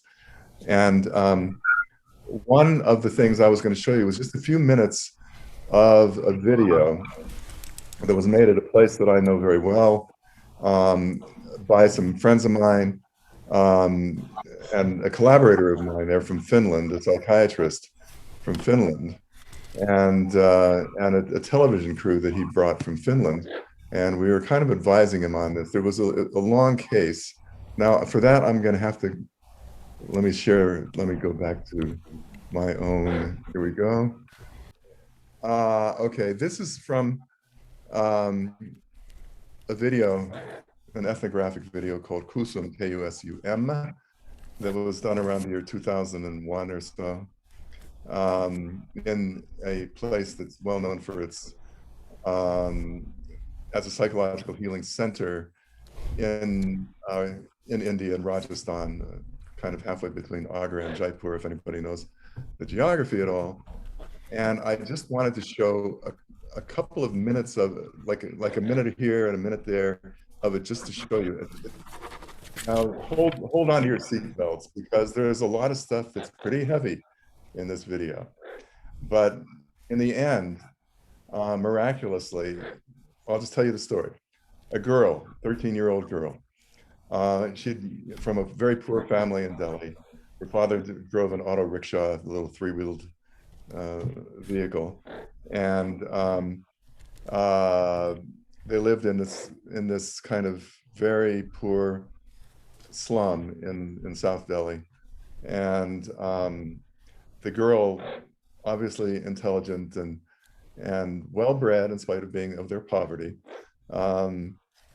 began to suffer from what people could only diagnose. Like, she went from doctor to doctor, pillar to post, medical system.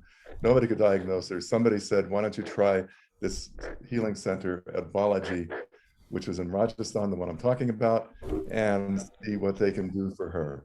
So this was a psychological healing center. So they took her to Balaji maybe once a month for a few days for like 6 months, where there were these kind of not part of any medical system, but there's this whole underground system of healing that seems to have interconnected results. Let me just show you a couple of minutes here.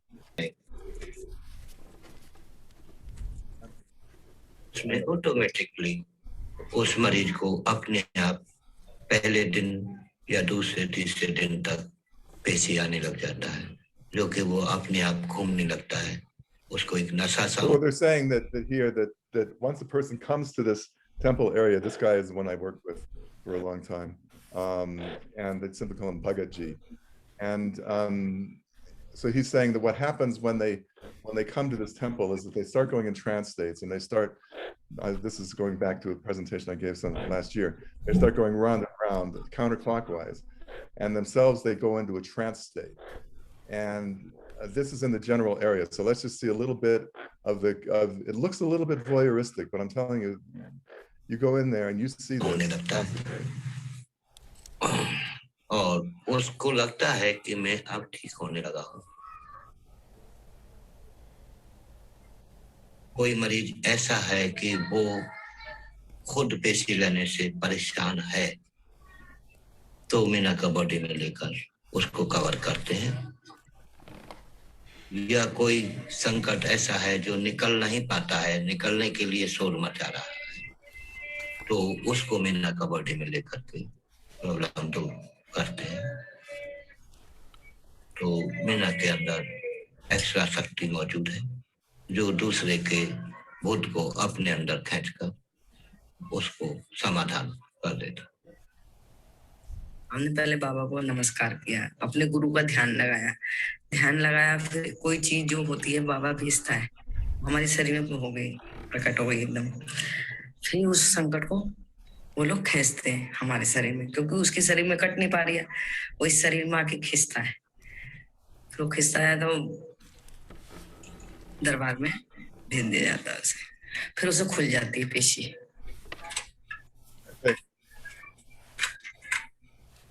Let me just stop for 1 second here. Now, as far as trance music is concerned, it can be what I heard at different sites. There might have been 200 different trance centers in this small town in Rajasthan. And I just focused on one here. And here they're like turning on what to them is trance music.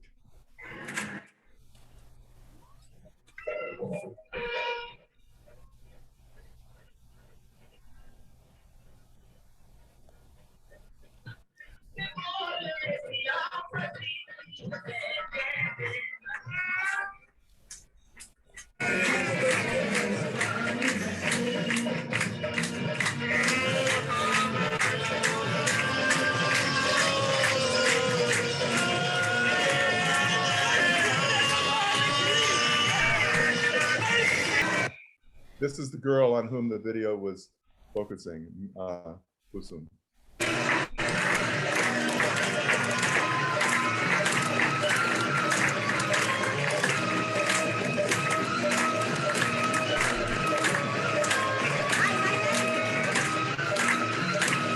That's Bhagaji, the healer.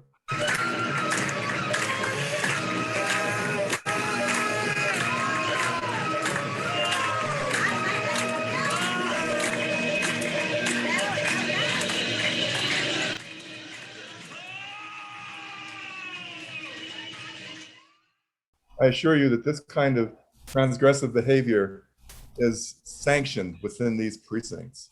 And you know, if somebody is doing something crazy right around you, just create some space on the floor and let them act it out. I mean, this is a psychodramatic experience. These people lead these very repressed lives in their villages, and oftentimes they're diagnosed, and there's various ways of diagnosing a person as being possessed by some spirit. And they come here to Balaji for exorcistic purposes. And there's a lot of procedures that are then run through at the temple before they go into private therapy at somebody's home, like at Bhagaji's clinic, for example.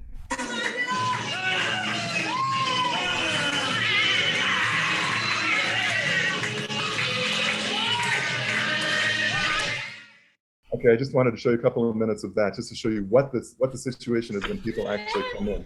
Let me turn up to minute 43, if I can do that, 33. So I Am Lewis, I'm sure you're aware of Lewis's work, I Am Lewis. He talks about how these really help people on the margins of society. Would you agree with that or not? I am Ian Lewis, I am Lewis, Lewis. Yeah. He wrote, there was a really, really very important and transformational books on this whole subject around 1970. I think 1969 was the first edition of his book. And and that got kind of the whole ball rolling, including with Phyllis Goodman. She bases a lot of her stuff. I Am Lewis's work as well, as did I. It sounded like you were saying that, so I thought I'd ask. Yeah. Oh yeah. So here's the exhausted Kusum right here, minute 43 roughly.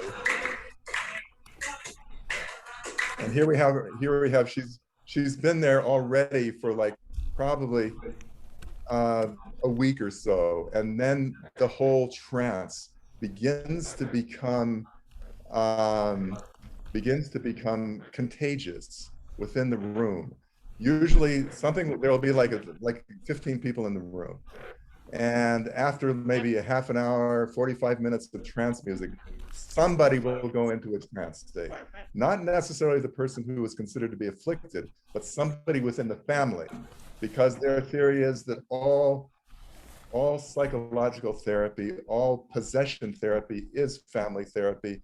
And if one person's got it, then everybody in the family is afflicted. And no innocent partner on this one. So so Kusum is there, her auntie is there, her father is there. And so here's, and ultimately, this is the point here, that she will, in about 2 minutes, she will then assume the posture of the goddess Kali, who is there, Durga Kali. there's the image of the goddess in front of her, and then she will go into the trance state, and her spirit the spirit she has will be exorcised in a kind of miraculous way, and she will assume that bodily posture of the goddess.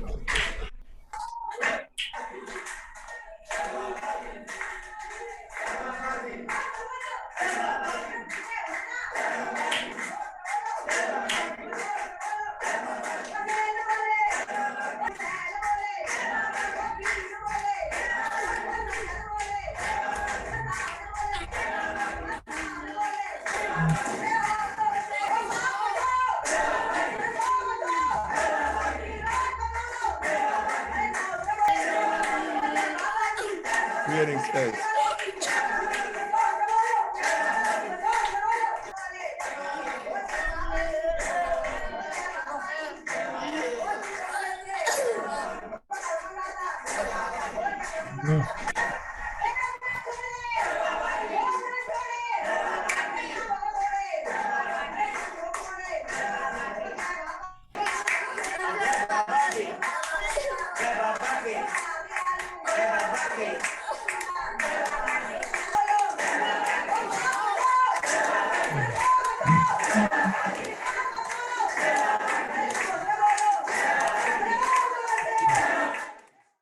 Okay, this is the posture of the goddess that she's depicted artistically. I was going to ask you, does she know to do it? Was she told to do it, or is it spontaneous? She wasn't told to do that at all. She just was fixed into the art, into the image, into the art, into the process, into the whole trance, into the whole trance state that was going on, and the whole energetic transformation that was going on in there. I just want to just take it about, now let me just tell you, now Kusum she would go into these kind of catatonic trances for several hours every day. And you know, she was like 13. Okay, things that happened in her life. Her aunt's husband died, her cousin died at a young age. They're locked into this poverty-stricken neighborhood in South Delhi. And life was tough, and her mother kept having miscarriage after miscarriage, and her mother couldn't come to these places because if you left your house unattended in that little neighborhood, somebody was going to steal from it. So, well, let me just push forward until the very end of the video for a second and show you how she is at the end.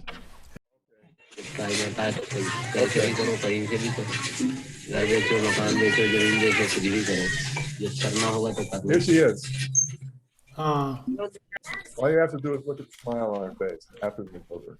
Wow. And I will stop here because I could go through a huge amount more material from this. But I just wanted to show you the small segments of it. And she was happy to be in school, to be learning, but just in the sentence here, the process of exorcism for these people at least was to for the clinician who you saw there, Bhagat, and his assistant Meena, whom you saw at the beginning, who had this interesting power to take other people's spirits from them on a temporary basis. It wasn't her karma, as she explained to me, to take them on full time, so she had to give them back at the end of the session. But once they were taken into Meena's body, then Bhagat would step in, and he would kind of do this psychoanalytic session on in order to transform these spirits from wayward spirits. The word evil was never used. I never once ever heard any of these people use the word evil spirit. There was no such thing as an evil spirit. There might be a wayward spirit who gets lost after death from an accident or who knows what. But they were not evil, but these were wayward spirits, and it was his job to rehabilitate these spirits through his counseling to bring them into the realm of good spirits. And then ultimately they would continue their journey into their next birth, into their next lifetime, through this kind of mediation. And this was, in their view, how the shamanic process of healing was conducted. And just to, I mean, I spent a lot of time there, so I saw this process. I mean, I mean, who could ever even imagine such a thing? Right. But I mean, these people are semi-literate at best. Yeah. Well, and Felicitas Goodman, one of her earliest books, that 1988 How About Demons, she spends a lot of time talking about these phenomenon, which will lead to the Cuyamonga Institute in many ways. But yeah, she would, Exorcism. yeah, Yeah. absolutely. That was about possession and exorcism. And she's really, in that book, cautious about saying that these are wayward spirits or spirits that have to be negotiated with. And there's a whole ritual doorway to pull the spirits and move the spirits where they need to be moved through. Well, also that this is better than being stuck in an institution, which is what Western society would do, would be drug you and put you away from society. And she, in her book, also about Annalisa Michel, Goodman talks about how the exorcism could have saved this girl through the Catholic Church. They're used to this. There's this protocol. But that the parents or the town, somebody came in and just drugged the girl and she died through dehydration. So she wasn't getting the traditional ancient healing that happened. So, and this was where a community comes together and performs the healing as a community. That's very different even than the Catholic Church, which is to take the one victim in a room with a priest and do this. I mean, this is so compassionate. You also are saying that this person is taking on the wounds and the brokenness of the entire family due to poverty and the miscarriages and the just the sad life. That what soul could stand up to that kind of harsh conditions over and over and over again? Something breaks down, right? And so this is some kind of a psychological release or bringing in the energies. Because my question originally, Fred, on this was, you mentioned that the particular shamanic steps had been lost, but something remained of this, and this is what the community brought together, the best they could cobble together, and it works, right? They got the end result. The little girl is healed. She can conduct a life. She can return to the land of the living, right? Something happened. But my question, before seeing your video, maybe this can shed some light on it, was what is really happening when we talk about engaging these other realms, the realms of the spirit? And who's to say that a tradition, when it's lost, that it was the steps and the understanding and the mechanics of what could happen? It's not that you just wave a wand or say abracadabra or there's an incantation. It goes much, much deeper. That it's not about the particular steps, in my mind. It's about the understanding of the covenant between us and the spirits, of the relationship between us and these realms of the universe. And that whatever brought a society together or people together to understand the steps, to create a language between us and those realms, it can happen again. Yes, right? I think your key word there is a covenant between us and those spirits. And once we really internalize the fact that there's a covenant, then the doors of perception, the doors of communication can be pried open. And once we allow ourselves to do that, I mean, like Bhagaji had a third grade education. Meena, his assistant, had a sixth grade education. They're both perfectly literate. They can read and write, and they do read and write. But they had this, but they didn't. But they were grounded in the local cultures. And obviously, Bhagat must have apprenticed with somebody early on in order to understand that there was this process of drawing. I'm not going to go into the complication of it, but it's an extremely complicated and sophisticated model of healing. Yeah. That it just takes me too long to explain it right here. But that's the basic thing, is that they can take what is a wayward spirit and turn it into a good spirit, and thereby liberate the person from the bonds of that spirit and take that spirit to them. That's their paradigm of looking at it. Mm-hmm. Even my collaborator in this is a psychiatrist from Finland, a good friend of mine. And he practiced for like, and had active practices in Paris and in Helsinki. And I asked him, why do you keep coming back to this place? What's your attraction about coming back to this wild and completely untamed psychological space that's like somebody's dark closet?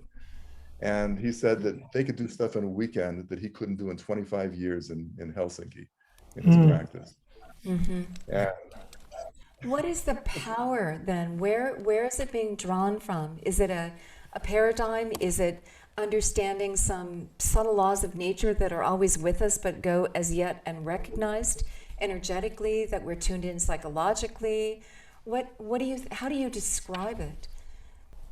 Yeah, well, there is well, first of all, I don't think that anybody who is not brought up within that kind of system of understanding could walk in there. I don't think anybody who is suffering from any kind of psychological problem from New Mexico or New York or Providence, Rhode Island, Provincetown, Massachusetts, could step into this place and have any experience other than being like totally freaked out. But if you're within that system and you do have that, and I was able to open up into that system, but not even Auntie, my collaborator, was able to even. He'd gone there every year, and he still couldn't. He was still locked into the absolute understandings of depression and anxiety, but not anything else. I appreciate those, and I understand them more and more the older I get. But there is also these correlative systems elsewhere that are understood with different idiom, and when you saw like the fact that these people could be healed through these practices, it's astonishing. These are trance states that heal these people. They fall into these trance states. The healer is in a trance state. The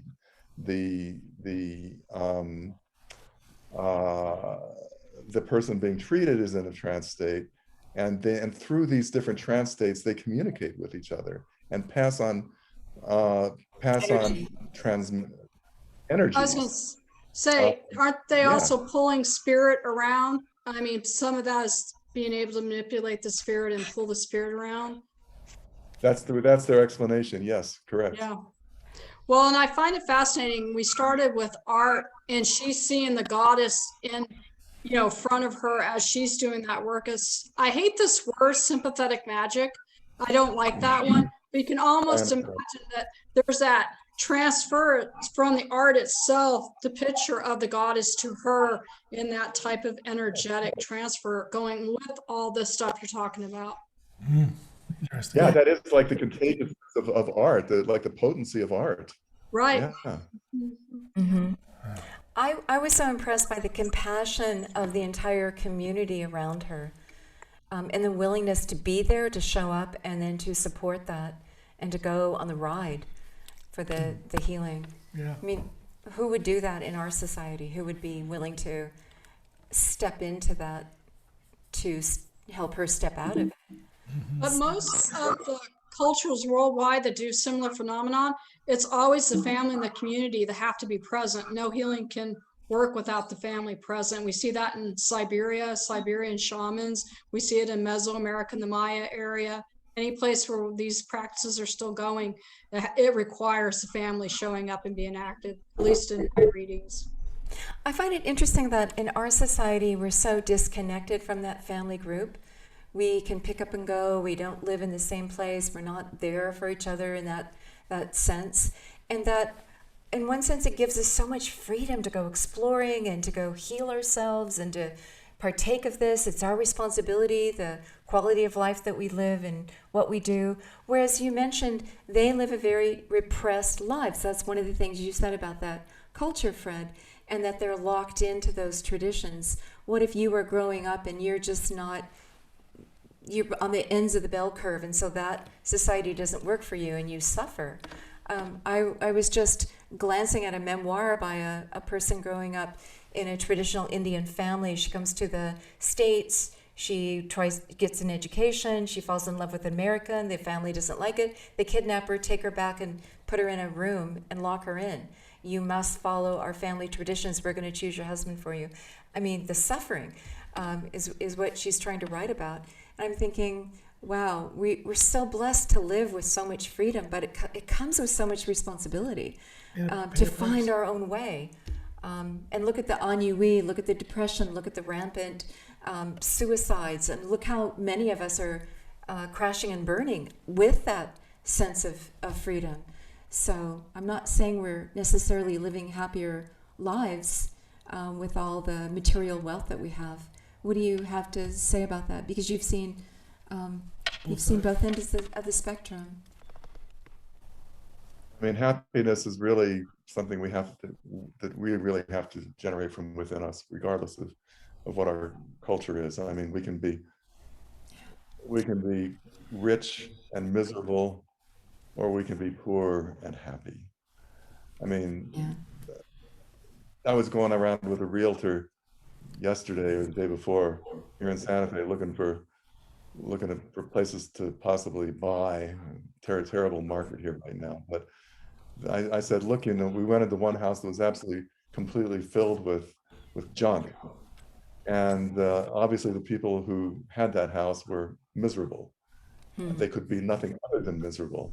And I mentioned that to the realtor, and he said, yeah, that's the thing about America, people just surround themselves with junk in order to be happy. And I thought, okay, I like this realtor.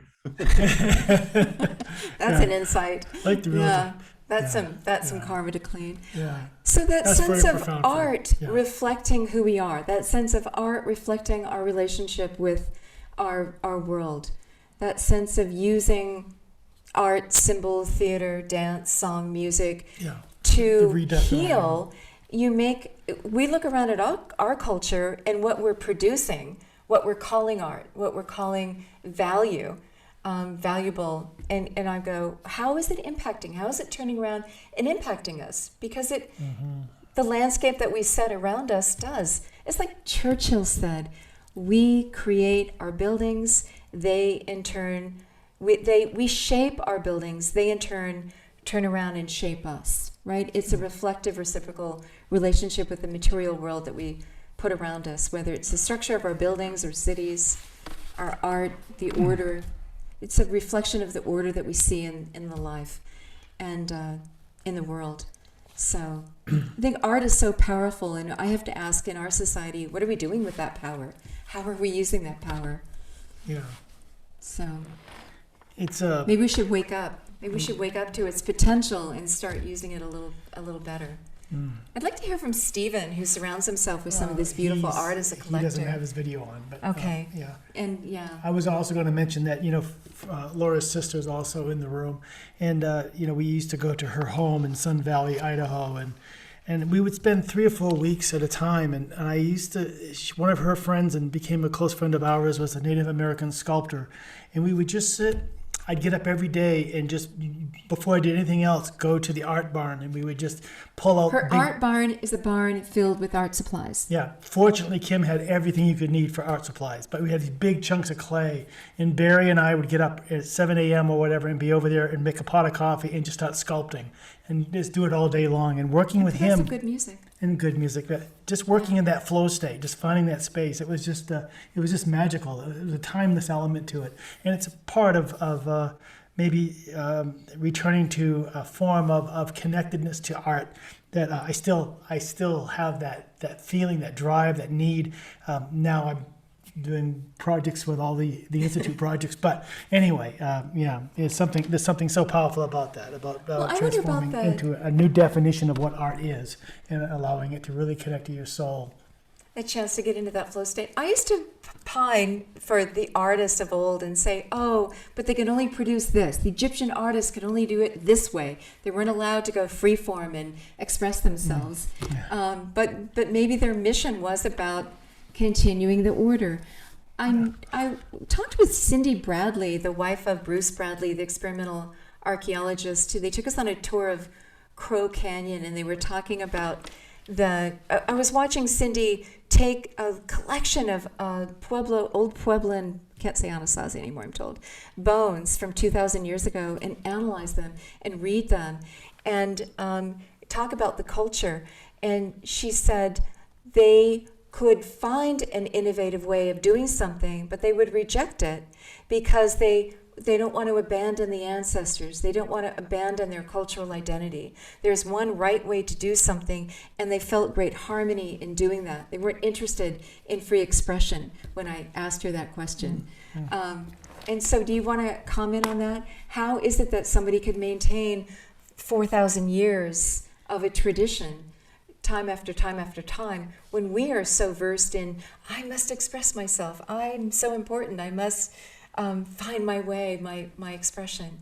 That is another big gap that we have between the old cultures and ourselves today. Do you want to address that? Yeah. I was going to say high fidelity transmission. It's really important if the ritual is to keep cosmos in its a relationship with spirit. You have to keep it going, and you have to have exact transmission, high fidelity copying, because if you don't, it's not going to work. So I would suggest that as part of these cultures, trying to make sure the cosmos keeps going. What do you think? They have a Fred? higher purpose for it. Yeah. Yeah. Right. What reasons do Like, they give in India for doing things correctly and keeping up these traditions? Do they give a reason, or is it just something they do? Yeah, there's for doing things correctly. Okay, first of all, there is no such, I mean, if there is anything that has not changed, then there's something wrong. What keeps any tradition dynamic is the change that goes on within it, as well as the fidelity to previous models. But previous models become empty rituals unless unless every generation puts new, fresh energy into it. So old and new in one format.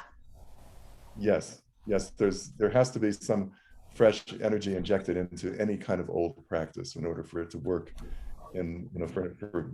for a new generation. It was, I thought Native Americans would say that it's every ritual has to have its purpose, and once the purpose is lost, the ritual is no longer important. So they would come at it the opposite way. Oh yeah, that's a good point. Yeah. So is it our intention? Is it our attention? Is it the energy that we're putting to a ritual that really Gives it its power. activates it? Activates it. You know, that Goodman would say, without the spirits, you can have a ritual, but you're not going to transcend with it. The shift won't happen. The healing won't happen. You need to call in the grace of the spirits, and whether it's the Holy Spirit in a Christian tradition or it's the spirits in a more indigenous tradition, that you need grace to come in. You need to be the hollow bone for the energy to flow to make the shift, to make the magic that works. And so I was wondering how much the worldview has to do with the healing that took place in the India ritual that you showed us, Fred. That if they lost the actual steps through time, but their paradigm remained so that they could understand the steps and what to do and allow it to happen, to surrender to the process and let that flow, find steps that would work, the trances that took place in the leader and the woman and the girls and the community and somebody coming in, if the worldview had to be that container for this to happen, could it not happen within us because our worldview is so different? We found other models for healing. However, well, I think that's one of the really amazing things that goes on in the Carnegie Institute is that you take these old models. You can take like an old stone figurine from thousands of years ago in a certain posture, or from some South American Inca vessel or something like that, and we use it today in the year 2021. But what goes into the way we reenact that, all of the conditioning and belief systems and trajectory of our lives, we experience it in a way that they will never have experienced it, 3,000 or 10,000 years ago. on the other hand, they will experience in a way that's not possible for us today. But the seeds, I think, are there within the figurines for us to experience in our own unique ways.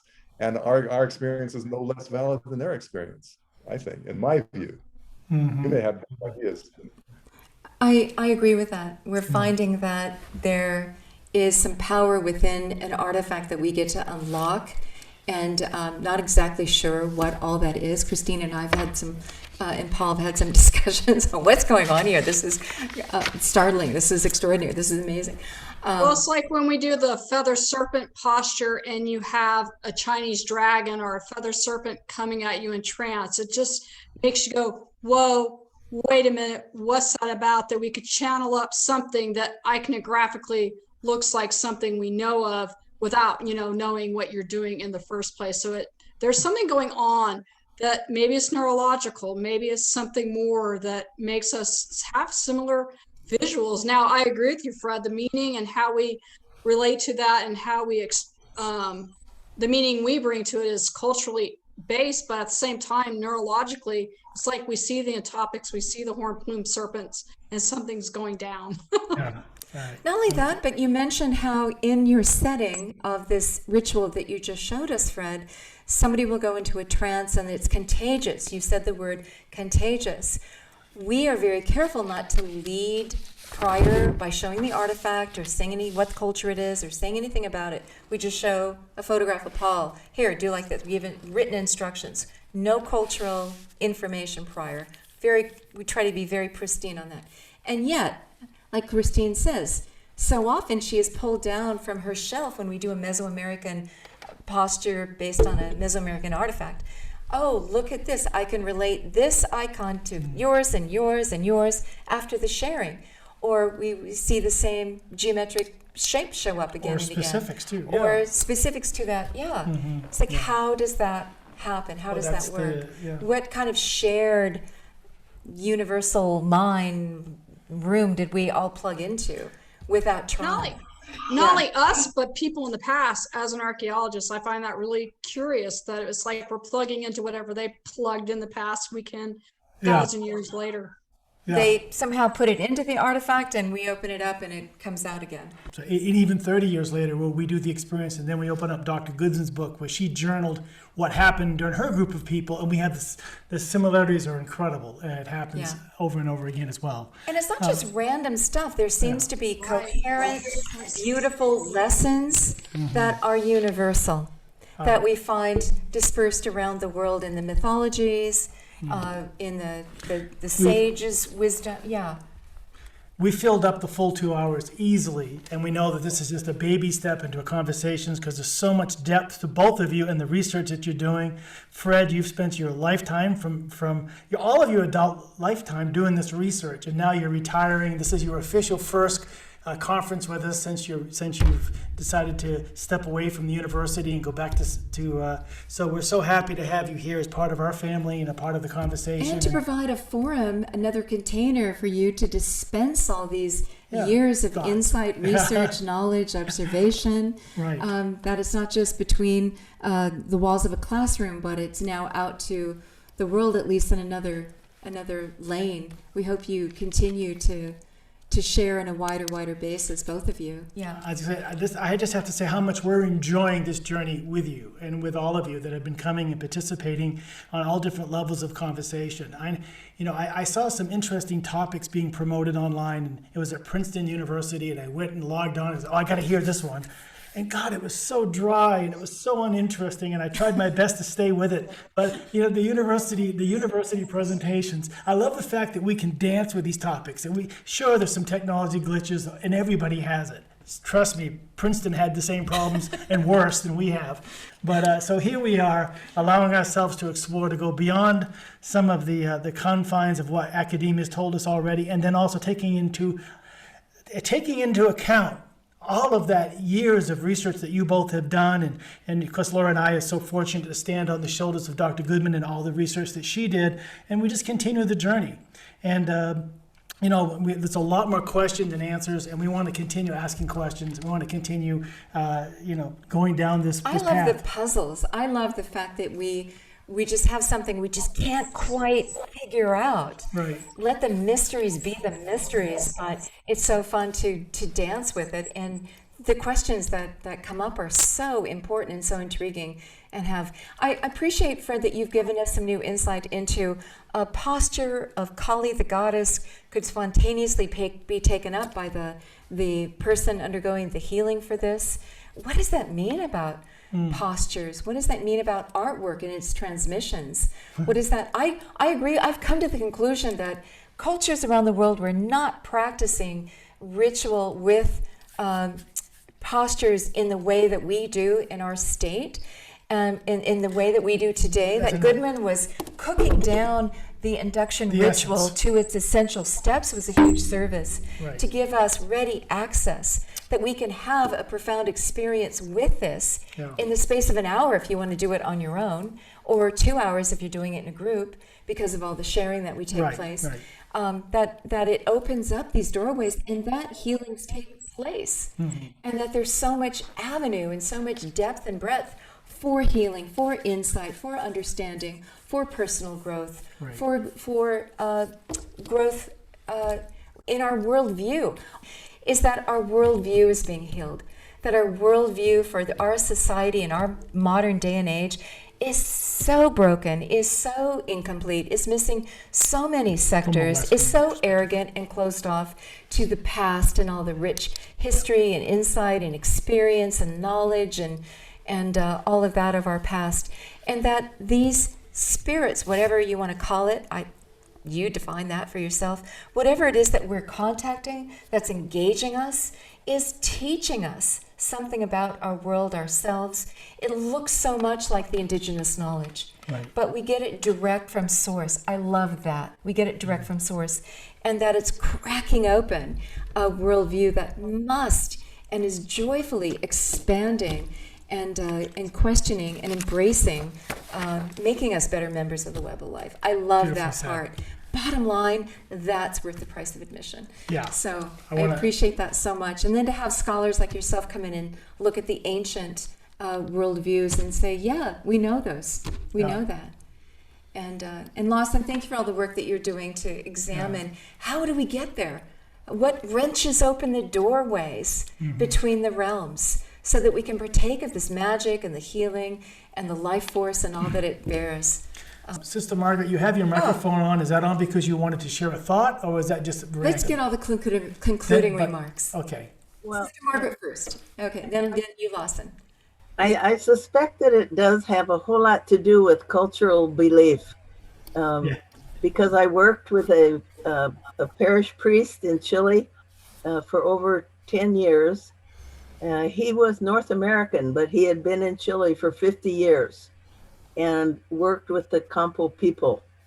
And he did exorcisms. He always took parishioners with him, and the family was always present. And the strong belief that something could happen was always there. It just makes us question all of our models, doesn't it? Throw them out and start over. Or look to the indigenous wisdom because it works. And the roots of Christianity having that as well. And Do you connecting want to back. speak to the Christian exorcism, that tradition, just for a moment? Because you'd have to say there's a shamanic practice within Christianity.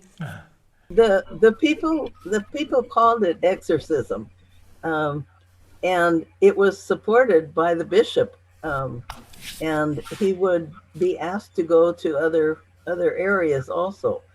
But it was so embedded in the culture that this could happen. The strong belief that the spirits could be transmuted. Well, that's a baseline for that. Thank you. Thank you for your Sister Margaret. insight. Now we can go to Lawson and Thank you again for having me here. I'm going to post the survey one more time, and thank you for anybody who can take that. And thanks for your insight, Dr. VanPool and Fredrick. I really appreciate that. I'll definitely reach out to both of y'all. And just about my experience with Kuyamage, I've always been on a path to trying to understand music more as something that feeds the soul than as something that's a job. And this is one really great example of just how it does that. So I love coming here and talking with all you guys. Oh, fantastic. Thank you. Yeah. I can't wait to see your master's thesis. I'm eager for what will unfold.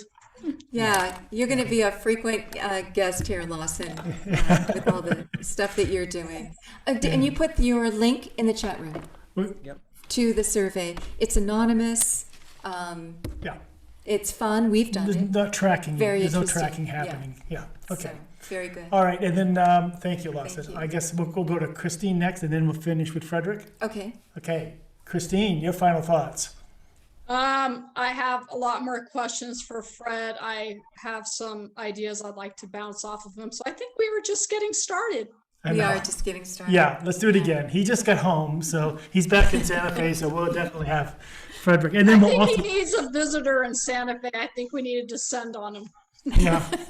Well, Yeah. and when we'll coordinate a time when you come up to the Institute again too, and be on the land. Yeah, I'm Hey, ready I'm to open to see the land. Yeah. I'm sorry. Yeah. I'm open to all you guys. Let's get together. I really enjoy it.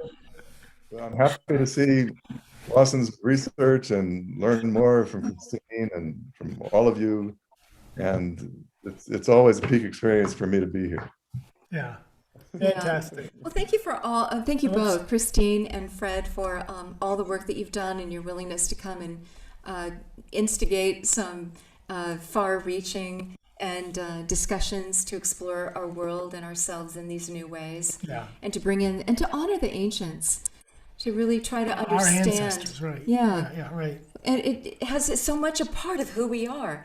Their soul, their heartbeat beats within us. We've 200,000 years of that way of life, of that paradigm. And we've got, what, 10,000 years of the progression to where we are today. So far more time we've spent in that paradigm as a human race than human species than our current. I mean, we're such an experiment. Today, we're an experiment. We don't really know what we're about, I don't think. We think we do, but I don't think we do. Well, thank you all for your participation.